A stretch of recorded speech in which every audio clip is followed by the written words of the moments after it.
Hello, everyone. Welcome to Tank Tops and Sweaters. It's Yvette and Kelly here with our good friend, Megan Caldwell. We have had Megan on before and she is fabulous. Megan Caldwell is a personal trainer, fitness instructor, a health coach, a wellness coach. She's got it all. And she can take you on a journey of just wellness and mental and self-help and everything. And she is just such a huge supporter of women and moms and helping them just achieve what they are made of inside. So welcome, Megan. Thanks Thank for you having for me again. joining us. It's fun to be back. Yay. Kelly and I are taking this month to sit in the uncomfortableness, which has a different meaning for everybody. It can be an emotional and mental sitting in the uncomfortableness of self-reflection, of just dealing with challenges that we may have in our lives, or it can be a very physical thing.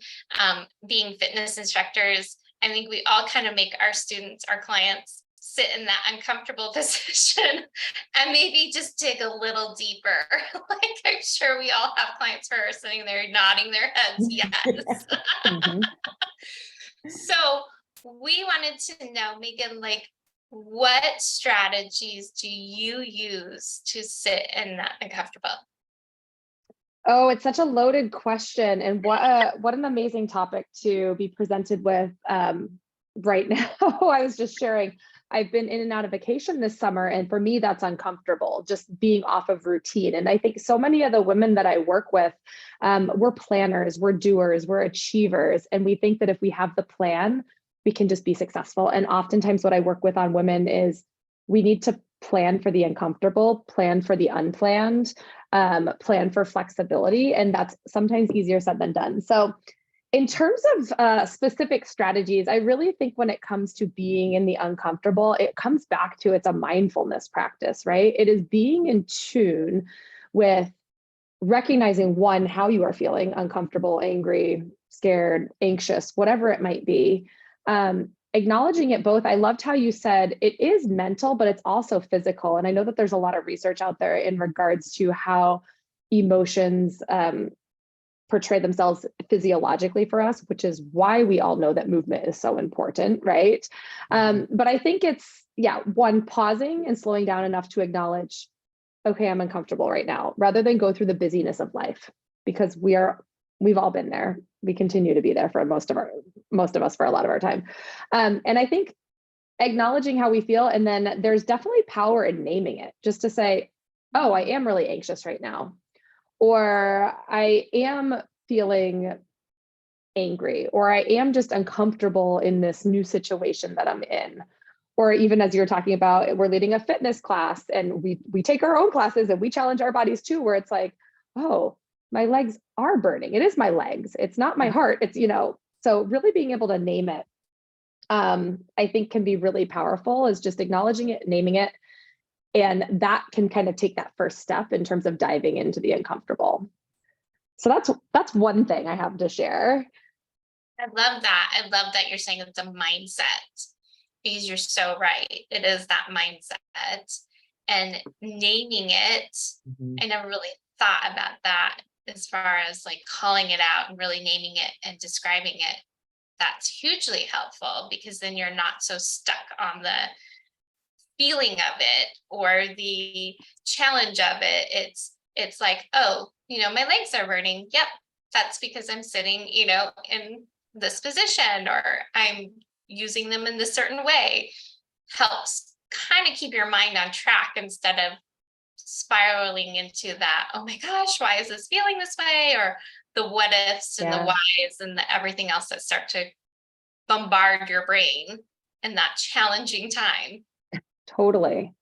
I also think that I love that naming it, because I think that naming it, like you said, is the first step. And if we can't name it, we can't really sit with it and figure out why we're uncomfortable or what's happening.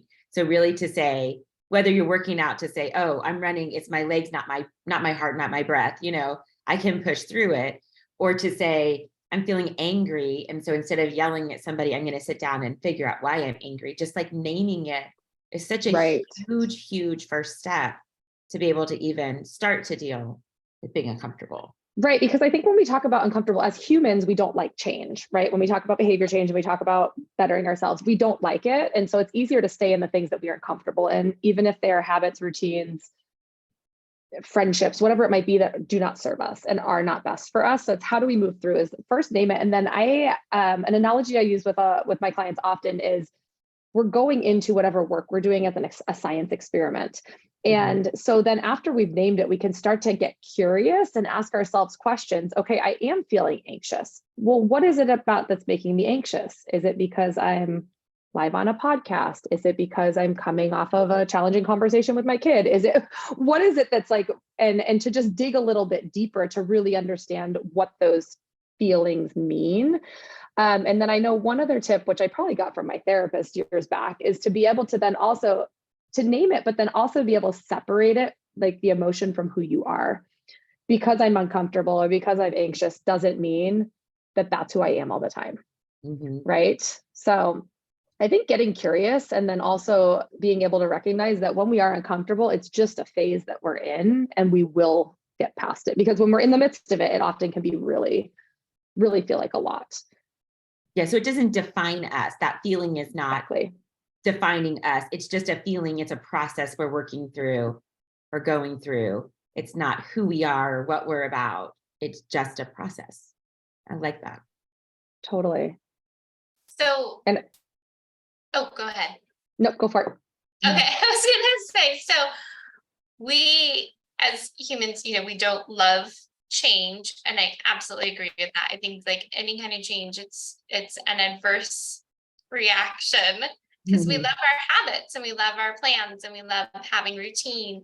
How do we make ourselves sit in that uncomfortableness? Because sometimes you feel like you kind of have to do that reality check. And sometimes there are certain things or challenges that make you sit in the uncomfortableness, but sometimes we try and ignore them and we try and push them aside. And so how do we make ourselves sit there in that uncomfortableness and just have a reality check, just have a self check? That's another good question. I'm a big fan of, you guys have probably heard me speak to, just the power of, again, mindset has so much to do about it. So when I do work on behavior change with clients, yes, some of it is physical and body and the movement piece of it and the actual drinking the water and all the things, but another piece of it is our thinking habits, right? And so is how can we be aware of, just like we talked about, pause, stop, acknowledge it. And then I'm a big fan of just using mantras or quotes, or I sometimes call them I am statements, just to say, you know what, I will get, this is hard right now and I will get through this. Or one that I often find moms can relate to, and it's not always easy, but it's just reminding ourselves, I'm doing the best that I can in this moment and my best is good enough. So coming up with ways, we're not trying to trick the mind, but again, we're just kind of like trying to shift gears to let us be in that moment, but not again spiral. Yeah, definitely. Yeah. And that whole mindset is such a key part and element to that. And using the mantras, I love that. But I think sometimes like just sitting with yourself, making yourself look outside of your box, taking that walk, taking that moment, making yourself move in different ways, but also in ways that you're familiar and comfortable with. And then maybe get into your head and kind of check in with yourself and say, like, I'm okay. And this is hard, but I've been here before, or I know that this is going to pass, or this is just a moment and it's not forever. Yes. Just taking those check-ins for sure. But I also feel like those are great growth moments when we can really look at ourselves and see ourselves in a different way or a different light, or maybe in a way we've never thought of before, where we can really grow and learn from ourselves. And maybe find that self-confidence that we might not have in those challenging moments of saying, you know what?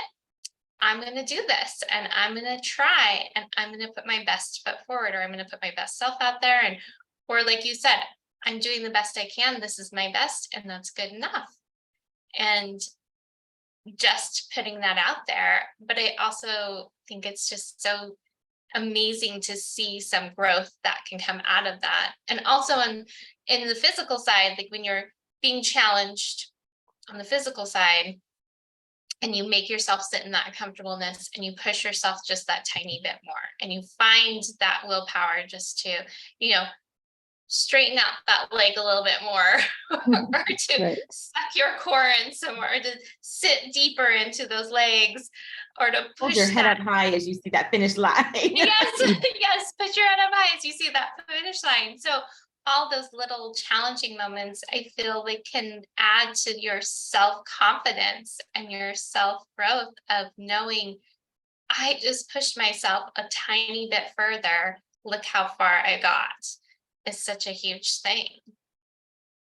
Yeah, I definitely agree. One other thing I was thinking of as well is just, I think a big piece of it is oftentimes when we are uncomfortable, again, we get caught in these like traps or these black holes. And it's just to remind ourselves that these feelings are part of the human experience. I think that oftentimes when we think of successful people, we think, oh, they have to be happy all the time. And for years, I even thought this myself, as I was like, if I just present as, when really you can't feel the best of the best if you're not also feeling the low of the low, right? So recognizing it is part of what we should be feeling and that they are okay, right? Whether it's the physical and like, yes, my legs are actually burning. Well, obviously you're holding your squat really low, right?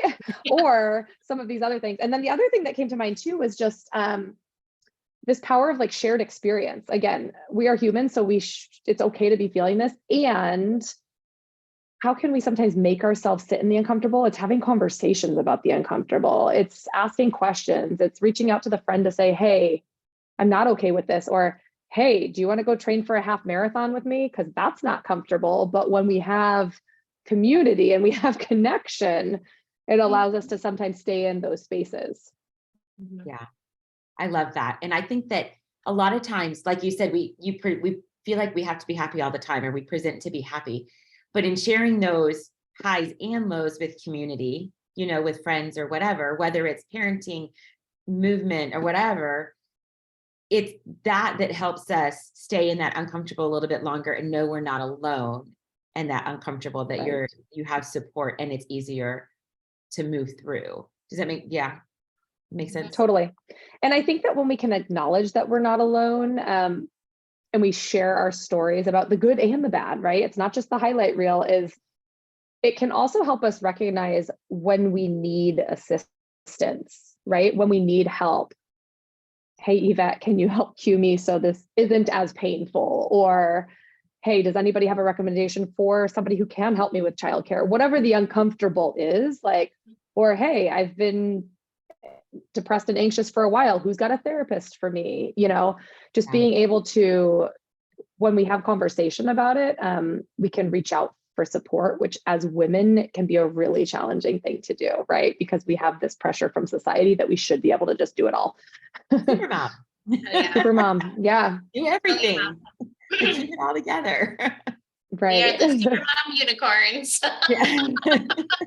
But who don't have to do it alone. That is true. No, there's a whole herd of us out there. Do you Yeah. find though that, because this is what I'm finding, and I'm just curious, and especially like with all of your clients, we talk about the uncomfortable as fitness instructors, right? And sitting in it and moving through it and becoming stronger. But I'm also finding that even in my own emotions, sitting in that uncomfortable and moving through makes me stronger than pushing it down and repressing it, right? My body wants to fight holding on to it. It's like a toxic Totally. feeling to keep it. So to sit in it and process it, like you said, be curious, name it, talk about it, and then move on.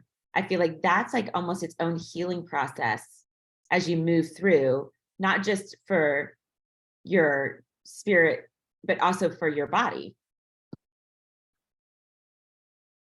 Yeah. Definitely. Definitely. So I feel like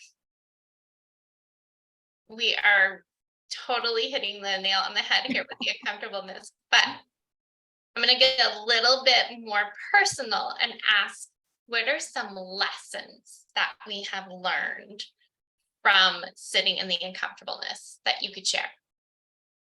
And that's for both Megan and Kelly. I mean, so.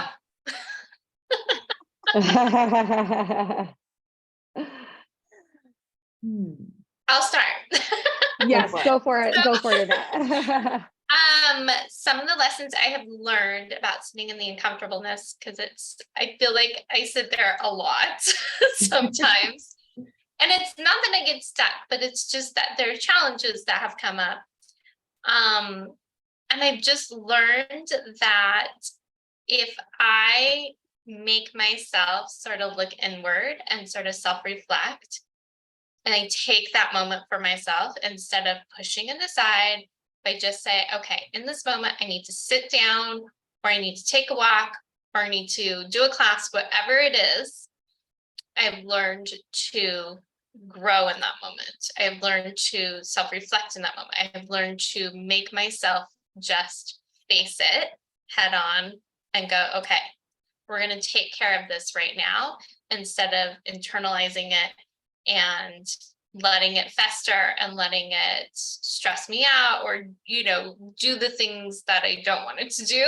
So, and the lesson that I've learned is like how much I have grown in my own confidence, how much I have grown in my own tools that I am now building and using. So in those challenging moments, it's not as hard as I would have let it become.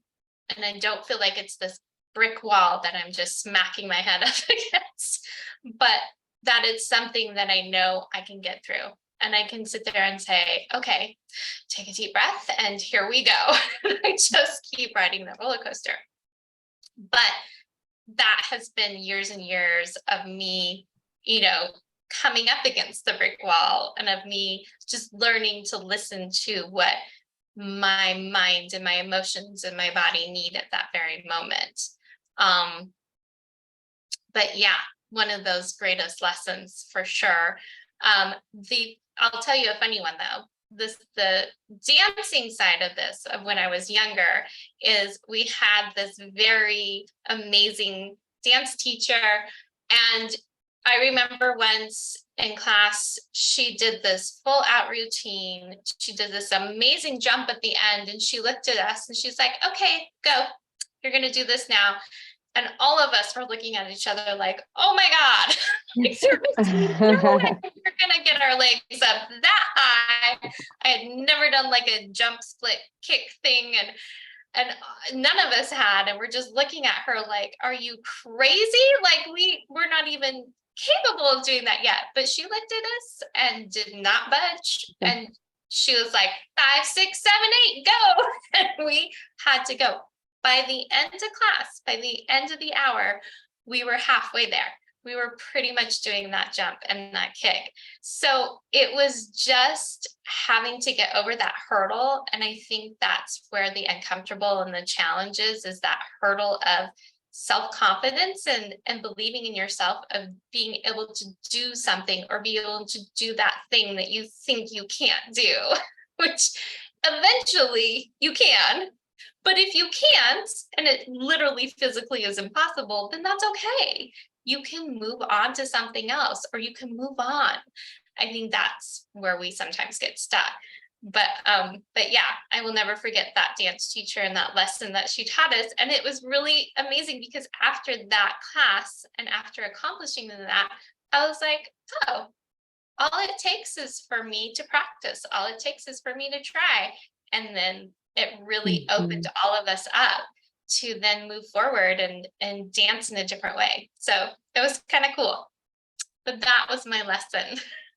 And that kind of reminds me of, I love those, with your dance teacher and just us as coaches and fitness professionals, is oftentimes we are holding space for others to be uncomfortable, and we will believe in others and help them raise up to believe in themselves. My background is actually in education. So when I was a teacher in the classroom, it's like, we had to bring that belief in our students, and then they would rise up to the challenge. And I think we all have, these insecurities. And so even us as professionals need coaches, and we need friends, and we need support networks to help cheer us on. The one thing that I was thinking in terms of lesson, which I think you alluded to there at the end, was just, yes, we can always try, and uncomfortable will also help us recognize what limits and boundaries we do have, right? Because I think sometimes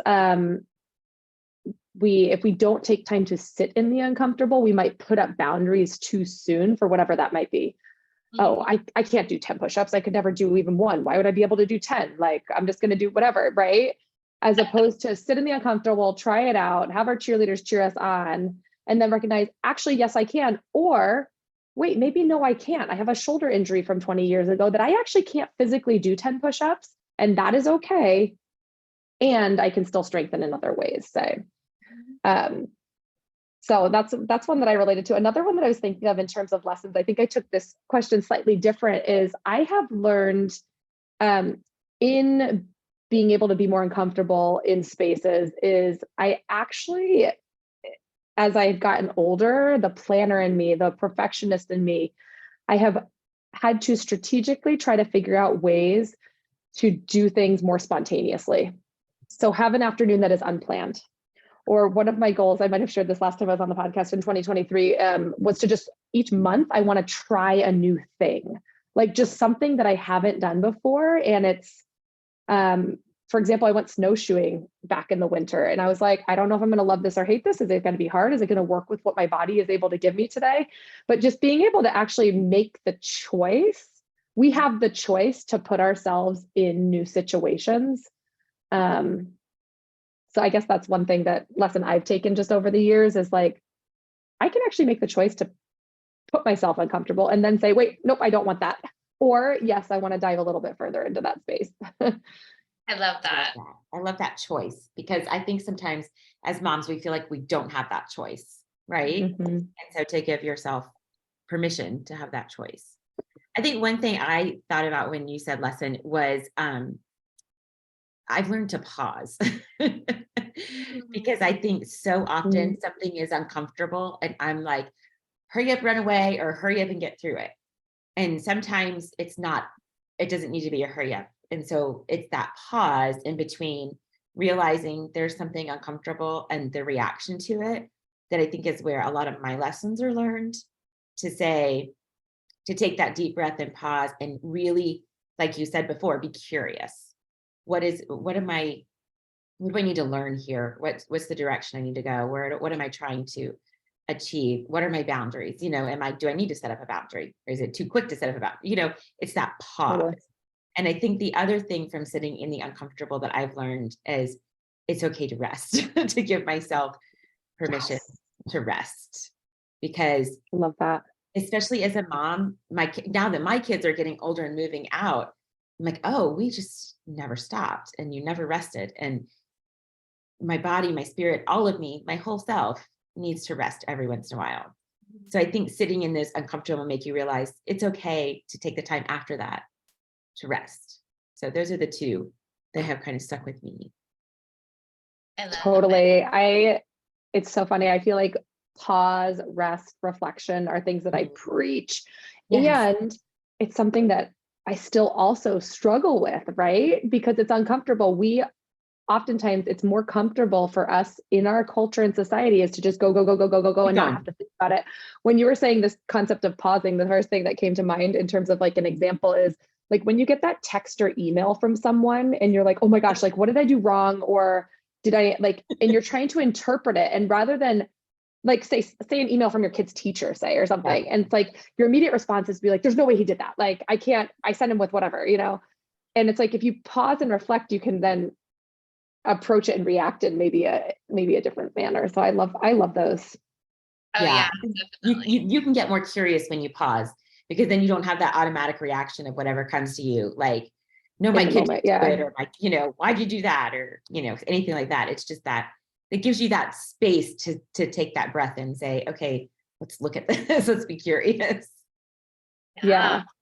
And thinking back to, Go One ahead. other thing I wanted to share too was like thinking back to like the whole mindset piece behind this, as I often like to remind myself and clients, is even in the hard, I guess this is a lesson, is we have 100% success rate of making it through the hard, right? Whether it goes the way that we have planned or whether it completely flopped, we have still made it through. Survived. Yeah. Completely, completely. And I you're love right, 100% success rate. I love Mhm. that. Have Because made it's it through true. every one of them. Even though it might not feel like it because we're, picking at ourselves and finding the things that didn't go right, but we still did the best we could. We still And we came survived out it the other side. and we Yeah, have come out. exactly. Yeah, So it's really another day. we talk about a lot about moms and how we sit in the uncomfortable. Have you also, what strategies do you use with your kids to help them sit through the uncomfortable? I know. Man, this is hard when your kids are so like you, where they like want to like achieve and do things right, right? I feel like there's definitely a fine line between what are our roles as parents? It's keeping our kids safe and also preparing them for the real world, right? So it's like, how do we give them enough, like not shelter them enough, and give them enough exposure? I think the number one thing that came to mind for me is take this as it is not letting our kids get everything that they want. Let that be it uncomfortable, right? Is like, just because you want something doesn't mean that you have to have it or that you need it or that you're going to get it. Yeah. I like that. I have found as my kids get older, and I'll give you a quick example because I don't think my youngest will watch this, but she is at a college for the summer for 5 weeks doing some college courses, and she's going to be a senior in high school. And she has texted a couple of times.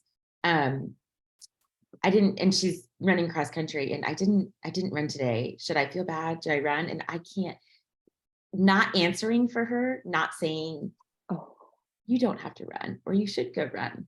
Just saying that's your decision to make. Like, I'm here, but I'm not gonna tell you which direction to go in, because in a way I kind of feel like it's not letting her learn anything, right? By not making that decision on her. She's 17. She's definitely old enough to learn that decision on her own. So that's been a hard thing for me as a parent, to help her sit in that uncomfortableness of she has to make that decision. I'm not making it for her, right? So that's been kind of hard for both of us. I think it's been a little uncomfortable. Oh, it completely is, because I think as parents, we want to jump in and you want to take over and you want to go, oh, no, do this. This is how you do it. This is what you should do, and it's really hard to sit back and watch them be in that uncomfortable space and kind of have to struggle a little bit with that decision and not just jump in and rescue them all the time. Yes. It's easier said than done too. I was thinking, I think one strategy that I had jotted down, which goes right in line with that, is like, so your kid asks you a question about what they should do or whatever, is taking the time to pause, like we talked about in our own toolkit, right? And then also, and maybe this is like the coach in me, but asking a question back to them, like, how do you feel about that? Because even though they've presented you with the question, bringing it back to them being more in tune with, are they feeling guilt for not going on the run? Are they feeling really good because their body's actually really tired and that's a smart choice, Right. And making them be curious, right? About what they're thinking, not answering it for them. Yes. Right. Yeah, I like that. Yeah. Absolutely. Definitely. Sometimes I think it's harder to help your kids sit through the uncomfortable than it is to sit through your own uncomfortable. Oh my gosh, completely. Yeah.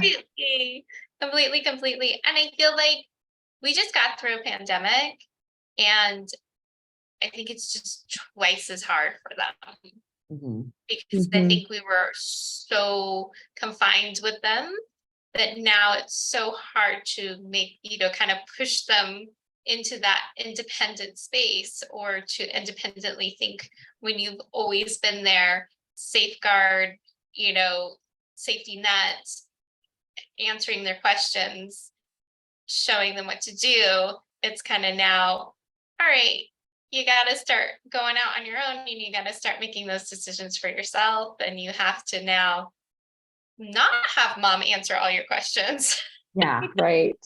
not have mom Right. do that.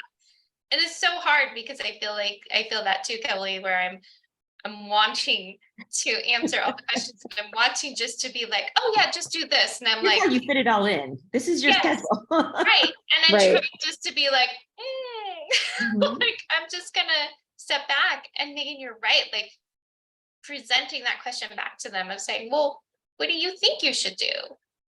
How do you feel about this moment? Where do you think you should take this? Or how do you think you should answer this?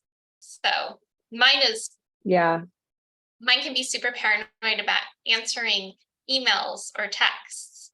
And so it's constantly checking in. Does this look right?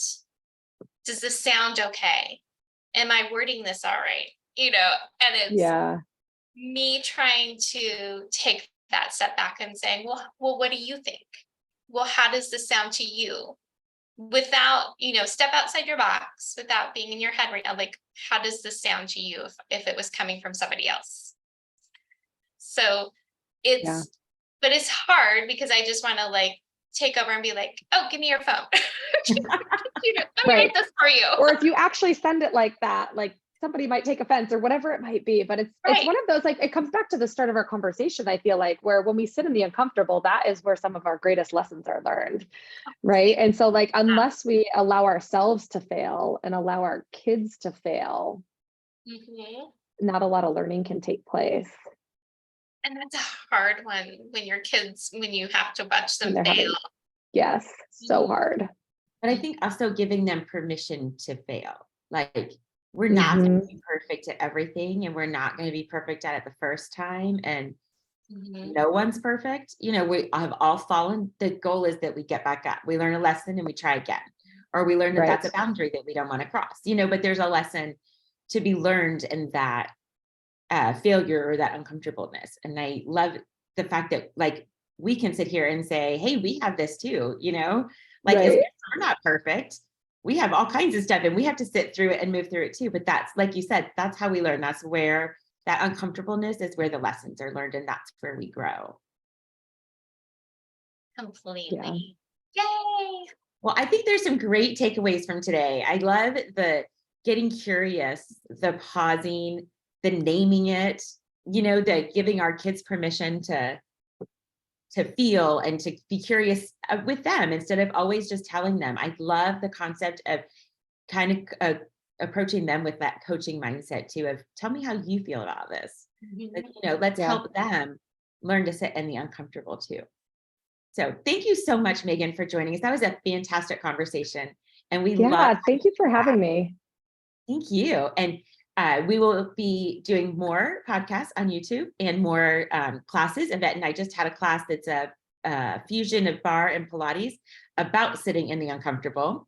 So if you haven't watched that, go take that class. It's a good one. We were both sore the next day. Not going to lie to you. It was a good sore. Good sore in all the right places. So, and if you have anything you want us to talk about, please feel free to email us, visit our website, look at the blogs that have been written, and we will talk to you guys soon. Thanks again, Megan. Thank you.